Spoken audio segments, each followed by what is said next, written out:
I didn't grow up around horses, and getting comfortable around the horses and learning their mannerisms and their body language was a big thing. When can you put a girl on a horse? Which horses can you go and just move and not worry about getting kicked? Yeah, it's a learning process. So you kind of have to learn the body language. It's a big safety thing too. Hey, welcome to the Beginner Photography Podcast. I'm your host, Raymond Hatfield, and today we're chatting with community member, portrait, and equestrian photographer, Richard Brodowski. But first, the Beginner Photography Podcast is brought to you by CloudSpot. Impress your clients with a beautiful gallery that is easy to view, share, and download on any device. You can control image size, add a watermark, and download limits. So grab your free forever account today over at deliverphotos.com and only upgrade when you are ready. You know, one thing that I love about photography is that there's no one way to get into it, and there's no path that will take you further. And that couldn't be truer for today's guest and Beginner Photography Podcast community member, Richard. As you'll hear, Richard kind of fell into photography and just kept the momentum going. He went from no experience with light to now creating works that are pretty complex light setups. And it seems like he's having a blast along the way. So in today's interview with Richard, you're going to learn how to go deeper into your niche and become more than just a jack of all trades, how to overcome lighting challenges and build the shot that you envision, and lastly, the importance of photography meetups and how they have made such a massive impact on Richard's growth. So there's a ton here that I know you're going to appreciate. And honestly, after hearing Richard, it got me really excited for our first Beginner Photography Podcast workshop coming up here in May. Because photography can feel like such a lonely hobby or business at times, you know? When you struggle, you're unsure exactly where to turn to for a multitude of reasons. You know, be it you don't want to have your work criticized because you're just starting out, or you're unsure of how to properly explain the issue that you may have when shooting, or you just don't want to be made to feel dumb by others who we all know had the exact same questions that you have when they were getting started too. So creating this first workshop here, I'm so excited about. We're going to learn all about camera settings. We're going to learn to see light. And then we have a model who we're going to go out on a fun photo walk with, and we're going to be able to shoot. And I'm going to be able to answer all of those questions that seem to only come up when you're shooting. So again, I'm beyond excited for this, and I know it's going to be an amazing experience. But if you're listening and you're thinking, wow, I didn't know anything about this workshop, that's probably because there's a good chance that you're not a part of the free and amazing Beginner Photography Podcast community, just like today's guest, Richard, is. You can join for yourself by heading over to beginnerphotopod.com/group. Again, that's beginnerphotopod.com/group. I'm speaking for Richard here, but myself and Richard would love to have you come join us in a safe space where you can ask questions, share photos in the most helpful place on the internet for new photographers. So again, come join us, beginnerphotopod.com/group. With that, let's go ahead and get on into today's Community Spotlight interview with Richard Brodowski. Richard, when did you know that photography was first going to play an important role in your life? April 2021. Very specific. Love very it. Specific. Yeah. I initially bought a camera because I wanted to actually do YouTube videos for barbecue. I like to barbecue. The old adage where you turn 40, you get into barbecue, World War II, or I can't remember the other one. I think it's lawn care. Yeah, lawn care, yeah. But I got into barbecue, and everyone liked it. They're like, you need to do a YouTube channel. So I'm like, okay, let me go get a camera. Did a lot of research. I'm a research junkie. Picked up a Sony A7C because it had the flip around screen so I could watch myself. Watched myself, didn't like looking at myself. So then decided to take my camera to my daughter's horseback riding lessons and started taking pictures there. And from there, I was hooked. Why? What was it about the equestrian photography that hooked you? I really don't know. I mean, I bought a Rebel XT when my daughter was born. Long time ago. And I liked taking pictures then. And prior to my current career, I was in law enforcement. So I used the camera there for crime scene stuff. And just whenever I was on scene with the fire department, I would take pictures of them working if I was just sitting there with the police car blocking traffic. I can imagine what that memory card looks like, full of half crime scene photos and half photos of fellow firefighters just hanging out and having a good Well, time. that memory card of the crime scene is long gone. Yeah, I just kind of lost interest. Then it was just fun. I mean, the pictures look good. I was like, these aren't half bad. Then my daughter went to horse shows and started taking pictures of her and the girls at the barn, and started learning more. And they're like, hey, these are better than the official photographer that's taking pictures. And then I started taking pictures of the barrel races at the barn, and so on and so on. And then I think it all came to head in that November. So just a couple months after I got my camera, the trainer at the barn owner, who I actually knew from high school, she's an old high school friend. She's like, hey, we want you to take the fall portraits. I mean, we're talking all the girls at the barn taking portraits with their favorite horses. Never thought about doing that. I'm like, I have never done this before. And I was kind of voluntold to do that. Sure. So again, being a research junkie, I just jumped into it and found out what I had to do. Got on Facebook forums, a ton of equestrian boards and groups, and just learned, and yeah, just kind of went from there. Tell me what that means. You learned what you had to do. Like, do you mean in terms of posing? Do you mean in terms of camera settings? What do you mean? Well, it's more of equipment, because horses are shaped differently, and you have to use certain focal lengths. If you go too wide, the head is much larger than the body. And so all I had at the time was, I mean, I had the Nifty 50. I had a Tamron 28 to 200. I think it was 2.8 to 5.6 variable aperture. But really, from the research, it was like the 135 was the sweet spot. So I'm like, okay, I need to get that 135. So I picked up the Sigma 135 1.8, and it hasn't left your camera since then. Well, I picked up other lenses since then, but all of my equestrian portraits, that's my go-to. I haven't bought anything else. Yes, it is great. I mean, it's a little. My only complaint is you have to shout. Yeah, you're a little too far away. Yeah, you're a little far away. But I had no clue about posing either. But thankfully, the barn owner was there to help me, because I didn't know. I was very uncomfortable posing people because you hadn't done it before. I'd never done it. Yeah, so I don't know. I didn't know what to do, and I mean, and you're posing children essentially around 1,000-pound animals. Yeah, monsters. Yeah. Yes. Yeah. So. Yeah, I would imagine that's difficult, especially because, like, I mean, maybe you have more working knowledge of horses than what I do, but I would think this is an animal. How do you tell it exactly what to do and where to pose? I would, I think by default, want to move myself before having the animal move. But sometimes when light is really important, like I've seen some of your photos, like you got this really good eye for like backlight, right? Like especially when the sun is nice and low. And I would think that would make it very difficult in those times for you to move, because then you could use that light. So how did you start to get over that? How did you start to learn to pose these animals and pose their riders? Well, I've incorporated off-camera flash now. So, beautiful. Yeah. So I kind of cheat now. But that's not cheating. Yeah, but early on, so that the first portrait session, I lucked out early on. So I did 35 portrait sessions over 2 days. Wow. 15 minutes each.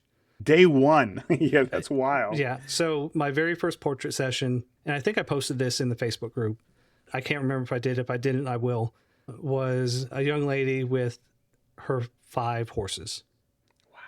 And yeah, first thing. So 5 horses, and I've never done this before. So I had no clue. I'm like, okay. And now looking back at it, there's a lot of things technically wrong. But what worked in my favor was it was overcast. So I didn't really have to worry about harsh light. But later on during the day, I got harsh light later on during the day and had to make adjustments. And I mean, I made a lot of mistakes looking back. Yeah, but you learn. Yeah. Let's go a little bit deeper into that. You said that, let's talk about those mistakes. When you look at those photos now from that first session where you had to do so many portraits, your first time out, which is crazy to think about. When you look at those photos, what are some of the biggest changes that you've made in your photography as far as like improvements go? Extending the session. So it's not 15 minutes anymore. So I still do the fall portraits there. We've incorporated spring portraits as well. And they're usually 30, 45 minutes. We've even done an hour-long portrait where we can take our time. With a single horse and rider? Yep. Wow. And for some of the girls I have photographed more than once, they'll have multiple horses. So it's a process now. I know how they work. They know how I work. And the poses are a lot of the same poses. So it's more of the newer riders that take a little bit longer to get comfortable. And I'm more comfortable around the horses too. Early on, I wasn't. I didn't grow up around horses. And getting comfortable around the horses and learning their mannerisms and their body language was a big thing. When can you put a girl on a horse? Which horses can you go and just move and not worry about getting kicked?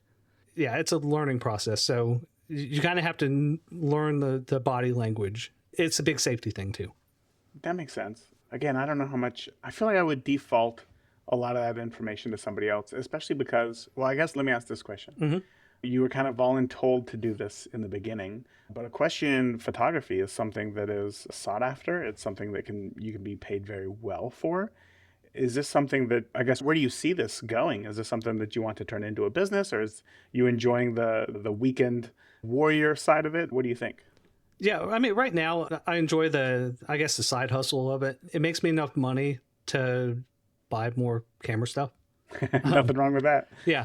I'll say there's a lot of equestrian photographers. I don't want to say the market is super saturated, but every barn kind of has someone with a camera. And so it's really hard to kind of break into a new barn unless you know somebody. So it's not territorial, but it's kind of who you know. I see. So then you're taking these portraits with the intention to sell them, right? Like the intention is not like I'm just going out to the park and I'm going to take some photos for my own personal pleasure. These photos are going to be delivered to somebody.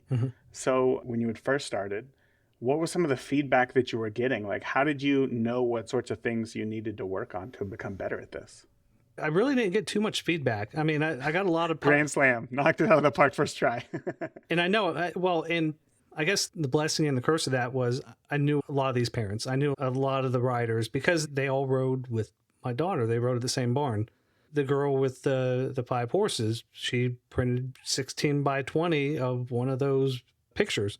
And when she told me she was going to order a 16 by 20, I took it into Photoshop and blew it up to 16 by 20 to see if it would look good. Because I was nervous. Yeah. I didn't know if it would look good at 16 by 20.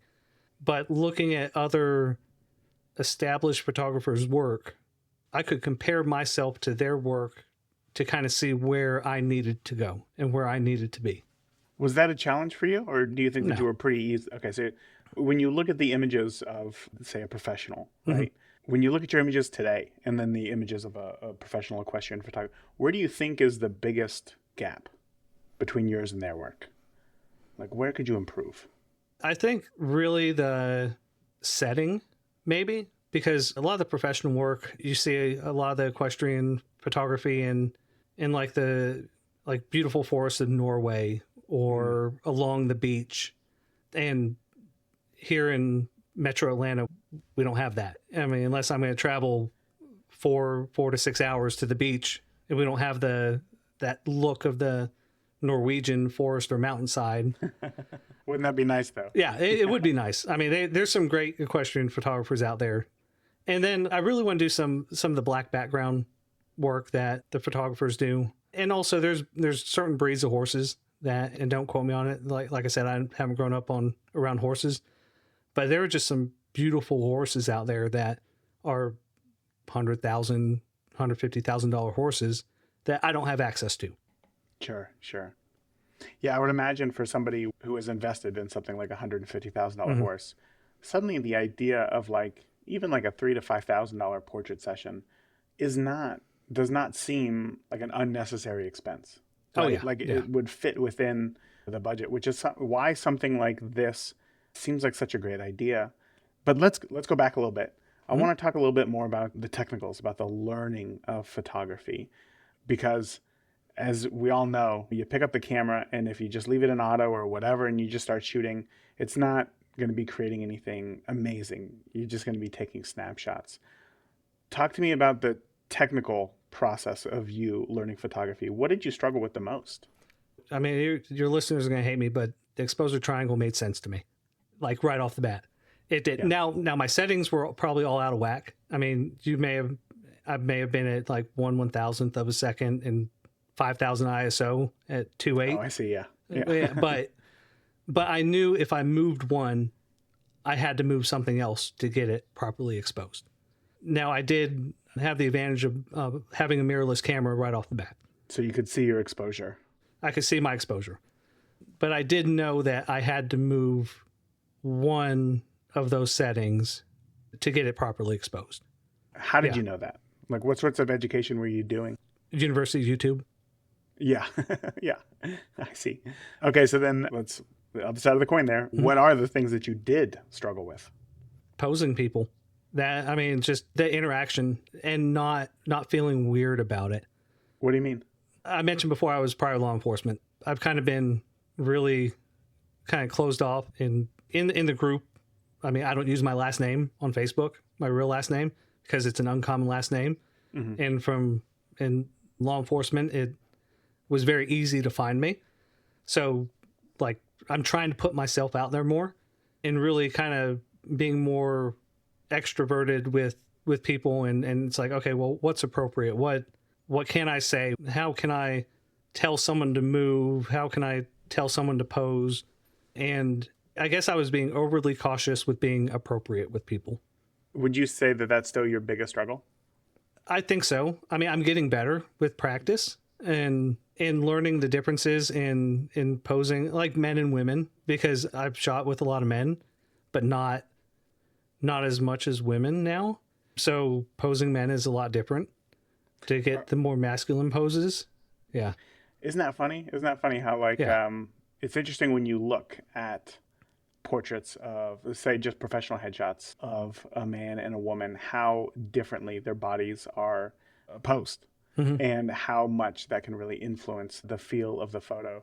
And I know that like once you get that down, understanding that does feel like some sort of superpower, because suddenly all the things that you didn't see before, that you didn't understand because it just looks natural, you suddenly realize, oh, the photographer's actually building this. And that is really cool to know inside that, like, you know how to do this. So I'm assuming that that's where you want to get to, right? 100%. So I guess now we should kind of talk about the other side of your photography, because just by you being in the group, I've seen your equestrian photography, but I also know that you are doing some work with models. So tell me about how this came to be and what's kind of the goal for that. Are you trying to get into portraits or what's there? Yeah, so I'll start with the goal. Right now, the goal is for fun. I will say Atlanta has a incredible photography community. I kind of got started with that by going to photo meetups. There's a great group called ATL Shooters. I don't know how I ran across them. I think I should thank the Instagram algorithm, I guess, for once. I think that's how I came across them. But I found one of their meetups November of 2022 and went out there and just on a whim and was like, okay, it was along the Atlanta Beltline, which is kind of like a multi-use trail, a lot of art alongside the trail. And we were out there with maybe about 25 or 30 photographers. Wow. And, well, I should say 25, 30 photographers and videographers and maybe about 10 models. Wow. That's a really good meetup. Well, that's on the small side. Jeez. Of what the meetups were. And I was obviously one of the older ones that was out there, but it was interesting. I went off with a group and a model and we started shooting. I got to watch how other experienced photographers shot with models. And I mean, if you had to do the part 2, when did you know photography was going to be an important part of your life? That would be like part 2. Cause I was like, oh, wow, this is fun. Yeah. What was different? What stood out to you so much? There's more creativity. I mean, there's only so much you can do with a horse, and be safe. I should say that when you're doing portraits with a horse, you have someone's child there with a 1,000-pound animal. You can't do anything too crazy. Sure. But when you have a model there and you have an environment, there's really not too much that's off limits. We go to, whenever the meetups happen, it's at a variety of different studios and different scenes. Sometimes it's just a plain studio where you have plain backdrops. Occasionally there's a guy that I guess you call him a professional gaffer. He owns his own company. Oh, yeah. He'll bring $100,000 plus worth of lighting gear and set up Bruh. stuff. Like Yeah. a small truck. Yeah. And sometimes we'll have 80 people out there. And Jeez. at times you'll have like 2-to-1 photographer to model ratios. Wow, how cool. How cool. So you participating in these, I want to explore that a little bit more. So obviously it's fun. Like it's a fun thing to do, but why go back? What is it that you're getting out of it? Community. I mean, I think that's the main thing. Everyone helps everyone. I know photography is a competitive market, but when you go to these meetups, it's everyone helps everyone. I have a little bit of gear acquisition syndrome that kind of calmed down a little bit, but I bring all my stuff. Really? You bring like a suitcase full of stuff? Yeah, I bring my wagon of lighting gear and V-flats and everything and say, hey, here's my wagon. If you want to use something, just use it. Please don't break it and put it back when you're done. And because there are photographers there that are new that don't have that stuff and they've never got a chance to shoot with a tube LED light or V-flats, or it's like, hey, do you have a Sony? I have a Godox trigger. Do you want to jump in and use my strobes? Why is that so important to you to be able to do that? It's just giving back. So, I mean, I'm fortunate enough to be able to have this stuff, and I know some people aren't. So, and it just helps teach people. It is hard to know what gear to buy when there's so much out there, right? A lot of cool stuff. Yeah, I would imagine that you are the, for lack of a better term, the belle of the ball when you show up with a whole wagon full of stuff. I mean, not at all. I mean, there's still people out there that are, I mean, really the guy who organizes it, he's the MVP. Sure. I feel like with these meetups, one thing that I love every time I've participated in one is, I think first and foremost, like you said, it's the community. Because when you're at home and you're looking either at your Instagram feed or you're looking at the websites of your quote unquote competitors, it feels like a competition. And it feels like, especially when you're struggling with things like bookings or whatever, if you're in the business side of it, like, why can't I get the traction that these people are getting? But when you go and you actually meet these people in person and you can put a face to the name or a face to the website or the Instagram profile, it does feel like the community is a lot smaller. It feels like it's a lot closer together. And that makes it a whole lot more enjoyable because suddenly you're not just a lonely, a photographer behind the camera, but now you have other people to work with. And for me, I would think, honestly, every time I participated in one, like, I take photos, but at the end of the day, like, I almost don't even care about those photos because to me, it's usually about the community as well. But I know that obviously the photography is a very important part for others as well. So I guess, how do you view that side of it, the photography portion of it, and what are you doing with the photos afterwards? Yeah, so I mean, it's all TFP. So I deliver the photos to all the models afterward, because a lot of the models out there, some are aspiring models trying to build portfolios, some are established models through agencies. We have a lot of actors and musicians that will show up as well. I mean, my favorite photo, which is actually, it won me a Smoke Genie from a photo contest. He's an actor and musician, and that every time he sees me, he's like, hey, come on, let's shoot, whenever he goes to these meetups. Tell me about this photo. Like, how did this image come to be? Yeah, so it's a wall light. It's the stereotypical, the circular wall, or the circular lights on the wall with the black, painted black. And he's just leaning up against the wall. It was at a meetup. It was just a bunch of us taking pictures of him. So why do you think your image stands out? Really, I think it was the way I processed it in post. It was just a little bit different. I can't even remember how I did it or what I did, but it's easily it's my best image to date. Yeah, I think I submitted it to Kelby One Blind Critique, and it made his Instagram as something as a standout. Yeah, so I think I've overused it and have to retire it now. No, you don't. Like, there's so many people who, we always feel that so many people see our portfolio, but truly, like, they don't. Like, however many followers you have, such a fraction of those people actually see the photos. Like, keep using it. If you love it, yeah, post it every single day, in fact. Like, I bet people's, at the end of 30 days, would still be like, oh, this is a great photo, because it'll be the first time that they saw it. So what can you take from that photo? Like, what elements of that photo do you think really stand out, and how can you apply them to your future photos? Yeah, really, I want to say it's from the critique that kind of made me think about it differently. One, the way he was posed, he was interacting with the lights because he was leaning sideways, his arm was resting on the light, and he was kind of side profile shot. And it was the fact that he was interacting with the light that was kind of standing out. That was different because I've seen dozens of photos along those light walls that are just, they're good photos, but I don't think I've ever seen anyone like interacting with the lights themselves. So going forward, what does that mean for your work? More interacting with the environment. If you're in a good spot, see how the subject can interact with the environment and not just leave it as is. Like, for example, there's a scene that we were at, or a studio we were at, they had like it was like a money themed, like a bank vault, but the wallpaper was money. And they had bricks of money, which were like painted blocks. And actually same model, picked up the different shoot, but same model. Picked up the bricks of money and was just posing with them instead of just leaving them there as scenery. I see. When it comes to equestrian photography, what do you think that would look like? That's a little different. That all it all comes down to safety. Sure. So really it'd be safety. Like the most elaborate equestrian portrait that I've taken was one of my daughter. It ended up being like a 5-light setup at night. She had like a nice dress on, a smoke machine and everything. Couldn't really interact with the environment too much, but it was different. So it's experimenting with light, I think would be the best. And really, again, it comes down to the horse.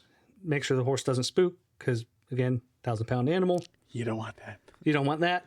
And everything had to come together because I had to guess where everything was. Because if I tried to adjust mid-shoot, if the horse spooked, it would knock over all my lights. And that'd be a bad day. Yeah, it'd be a bad day to be a photographer. It would have been a waste. So I lucked out and guessed right. So we took 5 minutes, got a bunch of shots off, and called it a day. So I think experimenting with light and scenery, but not really interacting, would probably be best. Yeah. Where do you get the time and the space to practice with 5 lights? A lot of the people in the Beginner Photography Podcast Facebook group would think just getting into flash and 1 light is an overwhelming idea. Tell me how you get to the point to where now you're using 5. I see something in my head and I think I know how it's supposed to work. And I test with people. So, she's out there for lessons. I'll bring my lights out and I'll know how, 2 of the lights were LEDs. I know how the LEDs are going to behave. I'll bring my strobes out during her lessons. And while she's doing her lessons, I'm setting up. And again, I know the rider's there. It's like, hey, you come stand here really quick. And it's like, okay, nope, take 5 steps back. Okay.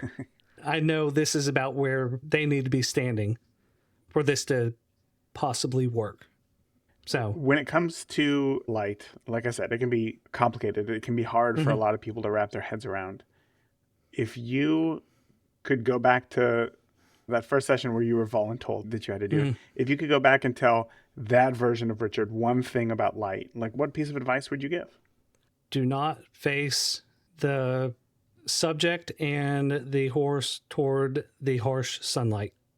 As the clouds disappeared, and my biggest regret about that shoot was as the afternoon session was ending, all the clouds disappeared. And the final shoot, the first afternoon, I had no clue what to do because there was not a cloud in the sky. And it was noon, and it was either backlit and her face would have been full shade, or face the sun and her face would have been lit. And I faced her toward the sun. And when you think about those photos you're not happy with. Oh no, not at all. That's another one of those hard lessons that you got to learn. And one of the hardest parts about it is that you can look at examples on YouTube, you can look at examples on a screen or whatever, but until you're in that situation, it's so hard to comprehend, because kind of like you had said there, at times you can feel helpless. you're like, what do I do? Like, I can't just block the sun, you know? The clouds are really helpful here. Now in that situation, if you could go back to that, what would you have done differently? You would have turned them around? So there's a path that's a little bit further away. I would have just moved him to that path. It's in full shade. And I would have used masking and Lightroom and increased exposure. It wouldn't have looked great, but it would have looked better. Right, right. When it comes to, and I'm asking this because you talked about YouTube University. I know that you're in the group as well. You obviously listen to the podcast. So you take in education. What does it take for you to take what it is that you hear and actually apply it? Like, do you set up a time to work on one specific thing at a time and see how you can grow? Or what would you say is that path for you? I have to credit the meetups a lot. Really just saying, hey, I remember seeing this and let's try it. And actually, the young lady with the 5 horses, she's trying to grow her portfolio. So she's always, if I want to try something, she's always down to shoot. And it's like, hey, I saw this. Do you want to go shoot? And she'll be like, okay. Yeah. So, but sometimes I'll go weeks without shooting and it bugs me. I mean, I have a day job, so day job and family, and that comes first. Comes first, yeah. What are you thinking about right now? What is the next thing that you want to work on? There's so much. I have a studio shoot planned well in advance, not anytime soon. I want to do some black and white studio shoots. I really haven't had a chance to do that where I can actually sit and take my time. One of the downsides of the photo meetups is it's boom, boom, boom. It's fast paced. You may have 10 minutes with a model and then another photographer's vying for her attention and you move on. But I really want to take some time and do some like Peter Lindbergh type black and white, and which takes some planning. And I think that's next on the horizon. In what way? In what ways are you planning? I'm big into tech. So I work in tech industry now. I like using technology. I use a program called Satellite 3D. Oh, what is that? So essentially it has 3D models and you can set up lighting in there. And it actually shows you what the lighting will look like.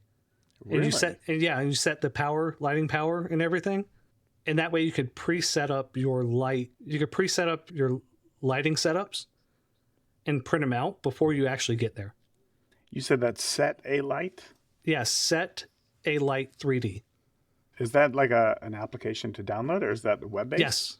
You have to download it. You have to pay for it and download it. I think I picked it up on a Black Friday sale a couple years ago. Yeah, talk to me about that for a minute, because that seems like, how helpful is this is it more overwhelming to use the tech than it is beneficial as a teaching tool? Does that question make sense?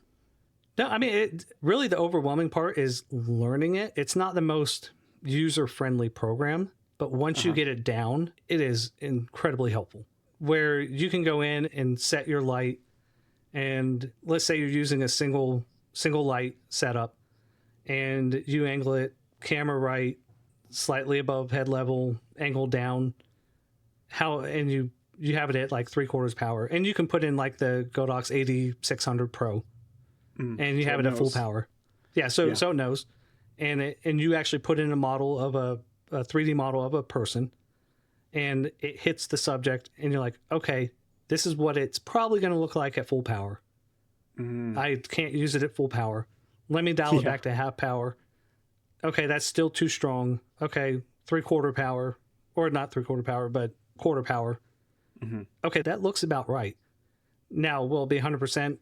No, but that's a starting place. So when you get on your shoot, you can go there and set it at a quarter power. And if you're not using light meter, you can make small adjustments. That is very cool. I am going to have to look into that. Yeah, because I would imagine if your time is limited with a model, and obviously the goal is production, right? To get a number of looks and a number of images to them, you want to be as efficient as possible. And it's hard to practice without somebody right in front of you. So to have this seems like a pretty cool tool to be able to test that out. I'm definitely going to check that out. So I appreciate the recommendation there. That's awesome. Yeah, anytime. Yeah. I want to ask about the Beginner Photography podcast a little bit. Tell me, how do you find the podcast and how did you find the group?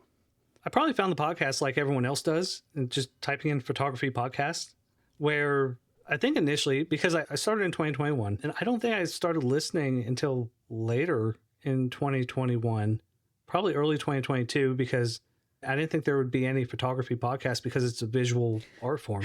I know, right? And then I was looking to listen to something and tired of the typical podcasts that were out there. And it was like, oh, wait a second. I think I came across an interview. I want to say it was a Seth Miranda interview. Oh, he's great. Yeah. And then I was like, oh, okay. I guess there are photography podcasts out there. And then I started listening to all the interviews that you did, just going through. And I've discovered so many great photographers from the interview. I mean, like Johnny Edward. Oh, yeah. Yeah. I mean, I didn't know he existed until your interview. And now, like, he's one of my favorite photographers. And yeah. It's so hard when you're just like scrolling Instagram or something. You just almost are at the will of the algorithm of who is going to show up. So being able to have another place like a podcast, that is how I've found some of my favorite photographers as well. Just hearing them on other podcasts and hearing, because there's always so much more after an image, right? Like you can look at the images and have an idea and say, I visually like this. But when you get an idea of who that person is and why they're shooting the way that they're shooting, I love that so much. It is so great. It is so great. So then when did you come into the group, and I guess why? Maybe it was 2022, because I went back and looked at my first post prior to this interview, and I was looking for, I guess, a non-toxic place to share images, because I was in a beginner group where it was pretty nasty, or it wasn't helpful at all. I wanted somewhere where it's like, hey, I could share my knowledge, or that I found, or somebody else could impart their knowledge on me, or I can get honest feedback if I post something. And I have thick skin. If something's bad, tell me it's bad. Tell me how I can improve. And I haven't found any place else like that. Really? The Beginner Photography Podcast group has been one of your favorite places to participate on Facebook? Oh, yeah, definitely. And algorithms, it's fallen off. But I've made a point to physically go there every day now to make sure I participate. And that way, the more I participate, the more likely it's going to show up in my feed. Right. Organically. And that way I don't have to, I'm not missing anything. Yeah, you're taking the action to make sure that you get the content that it is that you want to see. That can be hard when Facebook can be just so passive by just allowing it to show you whatever. Is there something that you've learned inside the group that maybe you've taken and put to work in your own photography that's made a difference? Yeah, I think Jim's latest post about his, what do you call it? It was like, I forgot what the word was. The content day? Right. Yeah. Yeah, I didn't know what a content day was. Neither did I. And that seems interesting. It's like a meetup, but it's more selective, and they bring them hair and makeup artists, and it's more controlled than a meetup. And the thoughts or how he approached his shoots there. So I thought that was really interesting. Yeah, I agree. I saw that and I thought that was pretty cool. Is that something that you would try to bring to your meetups? Possibly. I mean, I know we've had stylists show up and hair and makeup artists show up before. I know it's more, I think that meetup in particular is too large at this point to incorporate something like that. There are other meetup groups that I've wanted to try, but just schedules haven't aligned, that are a little bit smaller and more controlled. Why not start your own? Time. Damn, time. Yeah. Always time. It's always time. Yeah. Yeah, it is nice when it's already taken care of for you and all you got to do is just show up, because I would imagine it's a lot of moving pieces to get all the people together, obviously a location, as well as the models, and then hair and makeup or styling as well. So I totally get that. But I saw Jim's post. I thought that was a really cool idea as well. The content day. That was interesting. Well, Richard, I got to say, we are at the end of our time, and this flew by. Like, I was not expecting this to go as quick as it did. But I know that we can find you in the group. But for those who are listening and wondering where else they can find you, where they can see more of your work, why don't you share with them where they can do so? Yeah, I am Barn33 Photography on Instagram and Facebook, and barn33photography.com. So feel free to reach out. I answer DMs, so just give me a moment because, like I said, I have a day job. Yeah, time. Yep, time. So if you have any questions or you want to chat, just let me know. Perfect. Well, Richard, man, I got to say, thank you not only for taking the time to be here, but thank you for being a contributing member of the community. Obviously, I went back and looked at your post, and what I like about you is that you don't just post an image and say, what do you think? You share a lesson with almost every post that you create. And I can tell that you're coming at this genuinely trying to help others through the knowledge that you have found yourself. So again, man, thank you so much. Well, I appreciate it, and it's truly an honor. Thank you. Huge thank you to our own Richard for sharing his journey with us today. I got one action item that I want you to take away from today's interview, and that is to make one connection with a local photographer. Richard spent a lot of time talking about how beneficial these meetups are for him. Being able to meet up with others, being able to talk in person, being able to see how others shoot is a huge help. So if you are friends with a local photographer on either Facebook or Instagram, great. But if you're not, then I want you to search Instagram for the hashtag something like Your City Photographer. Find somebody whose work that you like, add them as a friend, and then shoot them a message. Ask them if they want to meet up, see if they're part of any photo groups themselves, and just start a connection, start a friendship. You don't have to learn photography alone. And honestly, if you live in like a really small town, or you would just feel more comfortable, again, we would love to have you in the free and amazing Beginner Photography Podcast community as well, which again, you can join by heading over to beginnerphotopod.com/group. Make one connection. That's your action item today. That's all you got to do. Make one connection with a local photographer. That's it for today. Until next time, remember, the more that you shoot today, the better of a photographer you will be tomorrow. Talk soon. Thank you for tuning into this week's episode of the Beginner Photography Podcast. If you enjoyed today's episode, please share it with a friend. Start a conversation. Grow together. That is it for this week. Remember, the more that you shoot today, the better of a photographer you will be tomorrow. Talk soon. Thank you for listening to the Beginner Photography Podcast. Keep shooting, and we'll see you next week.